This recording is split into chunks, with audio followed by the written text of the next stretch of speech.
Hello students, अनु की पाठशाला में आपका स्वागत है। जैसा कि आपको पता है बच्चों कि इस यूट्यूब चैनल पे 10th बोर्ड मैथमेटिक्स सब्जेक्ट की क्लासेज जो है वो रेगुलर चल रही हैं। तो आज इस क्लास में हम नई प्रश्नावली जो कि आपकी 10th क्लास के अंदर है, प्रश्नावली 7.1 निर्देशांक ज्यामिति, इसको हम स्टार्ट करेंगे। तो आज की क्लास में हम पढ़ेंगे कि निर्देशांक ज्यामिति के बारे में जो उसका बेसिक स्ट्रक्चर है कि इस प्रश्नावली में हमें क्या क्या पढ़ना है, उसके कुछ बेसिक टर्म्स, और फिर हम इसके अंदर जो है वो प्रश्नावली के प्रश्नों को शुरू करेंगे। तो देखिए, स्टार्ट करते हैं हम। तो जैसा कि आपको पता है कि प्रश्नावली का नाम ही क्या है, निर्देशांक ज्यामिति। अब आपको पता है बच्चों, निर्देशांक का मतलब क्या होता है, किसी चीज को पॉइंट करना कि कोई चीज कहाँ है। जैसे हम ग्राफ बनाते हैं, इससे पहले आपने छोटी क्लासेस के अंदर 8th में 9th की क्लास के अंदर आपने ग्राफ बनाना सीखा होगा। जो आपकी ग्राफ की बुकलेट आती है उसमें हम ग्राफ बनाते हैं अलग अलग तरह के। तो उसी तरह से निर्देशांक यहाँ पे क्या चीज है और ज्यामिति क्या चीज है, किस हिसाब से हम किसी पॉइंट को दर्शाते हैं, उन सब के बारे में हम पढ़ेंगे। तो देखिए, जो आपके सामने स्ट्रक्चर दिख रही है, सबसे पहले तो आप ये देखिए कि जो हमारा ग्राफ पेपर होता है उस पे हम इस हिसाब से जो स्ट्रक्चर बनाते हैं, जिसमें ये जो लेटी हुई अक्ष है इसको हम क्या कहते हैं, एक्स अक्ष कहते हैं, और जो खड़ी हुई अक्ष होती है इसको हम क्या कहते हैं, वाई अक्ष कहते हैं। और जहां पर ये दोनों अक्ष एक दूसरे को काटती है उसे हम क्या कहते हैं, मूल बिंदु कहते हैं। तो देखिए, इसे हम क्या कहेंगे, कार्तीय निर्देशांक। इसमें किस हिसाब से दिखाएंगे उनको देखते हैं। तो हमें देख लिया, अभी एक एक्स अक्ष है और वाई अक्ष है, ये एक दूसरे को जहां काटेगी उसे हम क्या कहेंगे, मूल बिंदु कहेंगे बच्चों। तो अब देखिए बच्चों, इसमें हमें क्या ध्यान रखना है, जैसे कि अगर हम ऐसे खड़े बोर्ड की तरफ मुंह करके खड़े, तो ये मेरा सीधा हाथ है, राइट हैंड है। तो हमेशा आपको ये थोड़ा ध्यान रखना है कि हमारे सीधे हाथ की तरफ, यानी कि हमारे दाईं हाथ की तरफ जो इस एक्स अक्ष के ऊपर हम वैल्यू लेते हैं वो सभी कैसी होती है, प्लस में होती है। कैसी होती है, धनात्मक वैल्यू होगी। जैसे 1 2 3 4 5 इन्फिनिटी जितना आप नंबर लेके जाना चाहते हो, यानी कि प्लस एक्स अक्ष होगा ये वाला हमारा, ठीक है। और जब आप इस अक्ष को देखो जो कि वाई अक्ष है, इस पे भी क्या होगा, ऊपर की तरफ जो है धनात्मक संख्याएं लेनी है आपको। जैसे प्लस का 1, प्लस का 2, प्लस का 3, प्लस का 4 प्लस में जाएगा। अब जस्ट इसका उल्टा, जैसे हम कहते हैं ना, कोई चीज ऊंचाई पे जाती है यानी कि पॉजिटिविटी है, बढ़ रही है, और कोई वस्तु निचाई की तरफ जा रही है यानी कि नेगेटिविटी है, ऋणात्मक आएगा। तो आपको ध्यान रखना है, इस मूल बिंदु से जब नीचे की तरफ आप जाते हो ना, तो उस अक्ष को हम क्या कहते हैं, वाई डैश अक्ष कहते हैं। और यहाँ पे देखो वैल्यू माइनस का 1, -2, -3, -4, यानी कि अब इस अक्ष को हम क्या नाम दे देंगे, वाई डैश अक्ष बोल देंगे। और यहाँ पे जो वैल्यू कैसी होती है, माइनस में होती है। बिल्कुल इसी तरह से मूल बिंदु के जब हम इधर साइड बाईं तरफ और आते हैं, तो यहाँ पे जो है इस अक्ष को हम बोल देते हैं एक्स डैश अक्ष बोलेंगे इसको। और यहाँ पे वैल्यू देखिए माइनस का 1, माइनस का 2, माइनस का 3, और इस प्रकार से होती है। तो सबसे पहले तो हम इसके स्ट्रक्चर समझ रहे हैं भी, हमें ये काटते जो निर्देशांक होते हैं कैसे हम बनाएंगे, किस हिसाब से इसके एक्स अक्ष क्या होता है, वाई अक्ष क्या होता है, उनको हम देख रहे हैं। तो उम्मीद है बच्चों को आपको मोटा मोटा इसमें समझ में आया होगा। वैसे 9th क्लास में आपने इसके बारे में थोड़ा बहुत पढ़ा होगा कि कैसे एक्स अक्ष है, वाई अक्ष है, एक दूसरे को काटेंगे उसको मिलान बिंदु कहते हैं। अब इससे कुछ पॉइंट डिस्कस करते हैं। देखो, एक्स अक्ष को कहा जाता है भुज, यानी कि क्या कहा जाता है, एक्स अक्ष को भुज कहा जाता है। और वाई अक्ष को कहा जाता है कोटि। जो हमारा वाई अक्ष होता है इसे हम कहते हैं कोटि। अब हमारा दूसरा पॉइंट है कि भाई ये निर्देशांक यानी इसमें क्रमित युग्म क्या होते हैं। देखो, क्रमित युग्म का मतलब क्या है, यहाँ पे आपको पता है कि इधर एक्स अक्ष है, ठीक है, और ये वाला कैसा अक्ष है, वाई अक्ष है।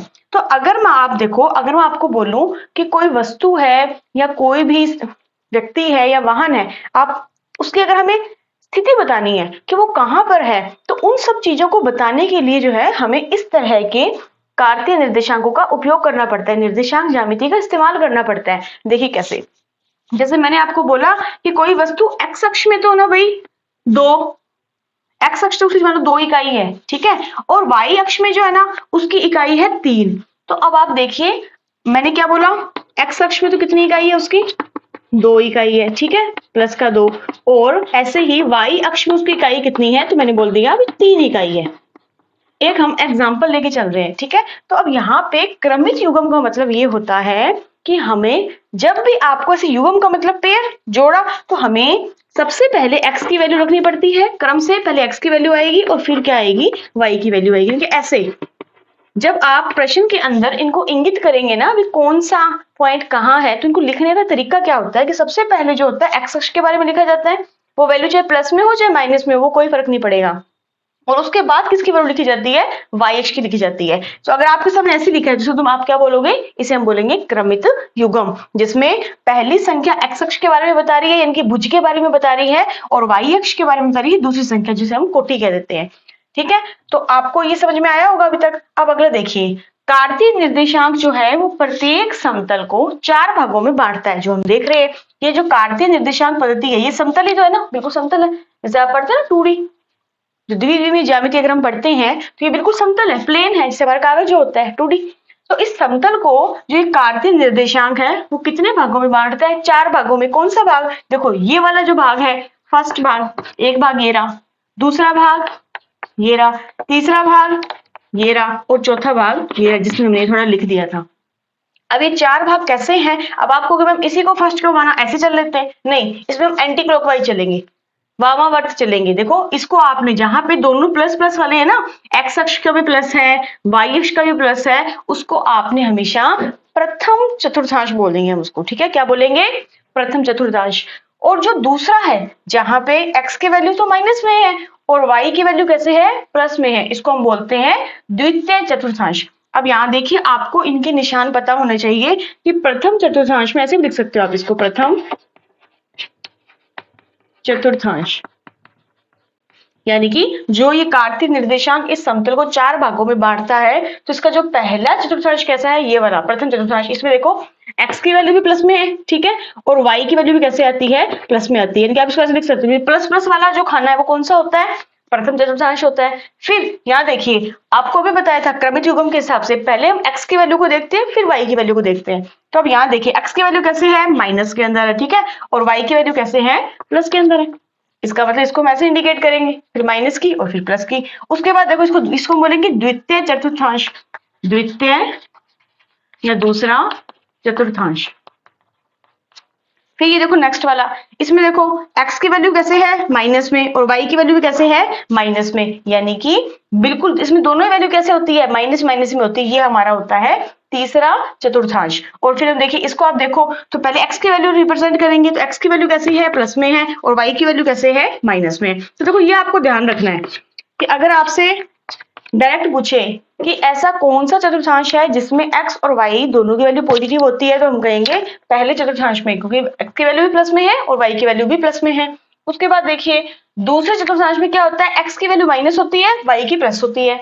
तीसरे में दोनों ही माइनस होते हैं, और चौथे में पहले x वाला यानी कि x वाले प्लस में होती है और y वाली माइनस में होती है। इसको रटना नहीं है, इसको रटना नहीं है। अगर आपको समतल के ऊपर कार्तीय निर्देशांक बनाना आता है तो आप ये तो बना ही लोगे ना, प्लस वाली, इधर भी प्लस है और इधर साइड क्या होता है, माइनस और माइनस। फिर रटने की जरूरत नहीं है, हमें पता है क्रमित युग्म के हिसाब से पहले x अक्ष वाला देखो फिर माइनस वाला देखो, यानी कि y अक्ष वाला देखो। अब आप यहाँ ध्यान रखना, अगर आपको याद भी करना है तो पहला चतुर्थांश हमेशा कैसा होता है, दोनों प्लस होंगे, और इसके बिल्कुल इधर देखो तिरछे की तरफ दोनों माइनस होंगे, ठीक है, यहाँ पे माइनस प्लस होता है और यहाँ पे प्लस माइनस होता है। ये मुश्किल नहीं है, जब आप बनाते हो ना इसको तो इसका अंदाजा लग जाता है। अब ये जो सब चीजें जो आपको बताई जा रही है, आप सोचोगे ये कहाँ काम आएंगी, ये आपकी इस प्रश्नावली को शुरू करने से पहले एक बेस है कि अगर हमें इस निर्देशांक ज्यामिति को पढ़ना है, 7 मिनट के क्वेश्चन सॉल्व करने हैं, तो उससे पहले हमें इन बेसिक्स के बारे में पता होना चाहिए। तो अगर आपको पता ही नहीं होगा कार्तीय निर्देशांक होता क्या है, इसमें भुज क्या है, कोटि क्या है, कैसे हम उनको इंडिकेट करेंगे, तो आप कैसे आगे वाले क्वेश्चन सॉल्व करोगे। तो आई होप आपको ये सब चीजें समझ में आ गई। इसका जो बेसिक स्ट्रक्चर है, एक्स अक्ष को भुज कहेंगे, वाई अक्ष को कोटि कहेंगे, कार्तीय निर्देशांक जो होता है वो समतल को 4 भागों में बांटता है। पहले वाले में दोनों प्लस होते हैं, दूसरे भाग में माइनस प्लस, तीसरे में माइनस माइनस और चौथे में प्लस माइनस, ठीक है।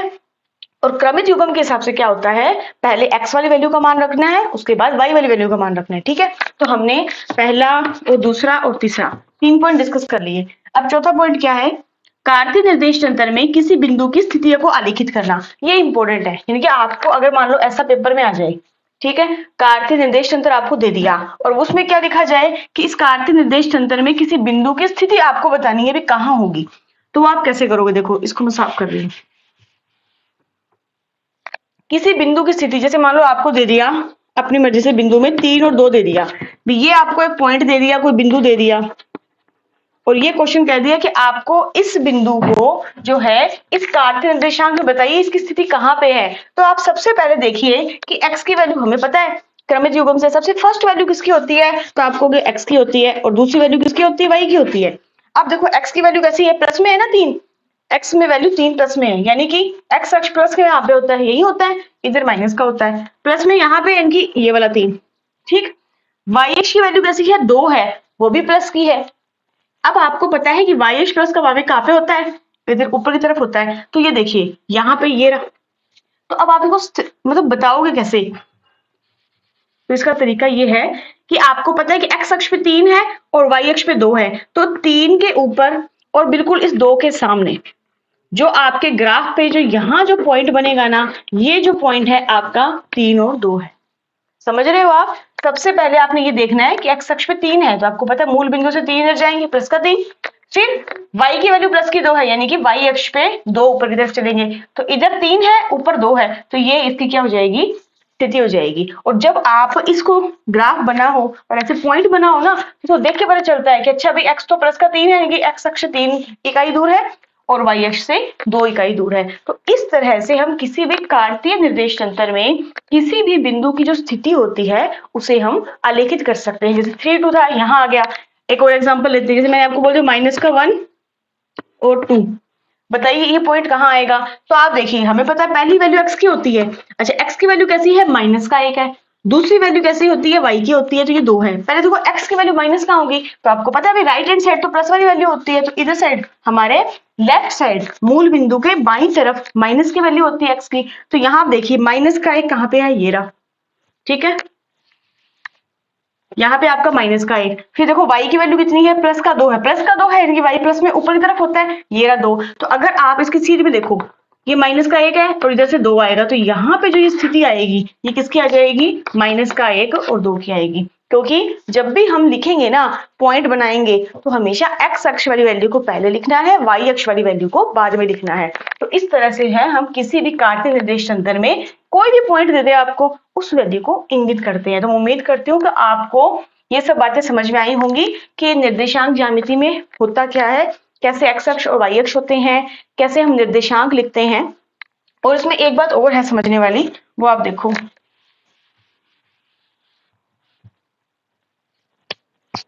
कि अगर मैं आपको लिख दूं एक्स वाई बराबर 3 2, ऐसे अगर मान लो आपको मैं वैल्यू लिख के दूं भी एक्स वाई जो है एक्स कोमा वाई बराबर है 3 × 2, तो हमेशा आपको ध्यान रखना है कि ये चीज हमें क्या शो करती है कि एक्स का मान कितना है, 3 है, ठीक है, और y का मान कितना है आपके पास, 2 है। यह बात आपको हमेशा ध्यान रखनी है। जैसे कि आप इसको थोड़ा और भी समझ सकते हैं, अगर मैं ये वाला साफ करूं तो यानी कि x1 जो है वो x2 के बराबर आएगा, y1 जो है वो y2 के बराबर आएगा। यहाँ एग्जांपल देखिए, कोई भी वैल्यू दे सकता है, x और y है 3 और 2 के बराबर है, इसका मतलब कि जो x है ना इसका मान कितना है, 3 है, और y का मान कितना है, 2 है। जब हम क्वेश्चंस करेंगे ना तब ये चीज और अच्छे से क्लियर होगी। तो आज की क्लास में हमने क्या सीखा कि कैसे x अक्ष को भुज कहते हैं, y अक्ष को कोटि कहते हैं। कार्तीय निर्देश तंत्र जो होता है वो कैसे क्या करता है, समतल को 4 भागों में बांटता है। फर्स्ट जो होता है आपका जो चतुर्थांश वो प्लस प्लस वाला होता है, उसके बाद कैसा होता है, माइनस प्लस, तीसरे वाला होता है माइनस माइनस, और जो चौथे वाला होता है वो होता है आपका प्लस माइनस। फिर किसी पॉइंट को हम कैसे इस निर्देश इसमें कार्तीय निर्देश तंत्र में बनाएंगे वो हमने सीख लिया।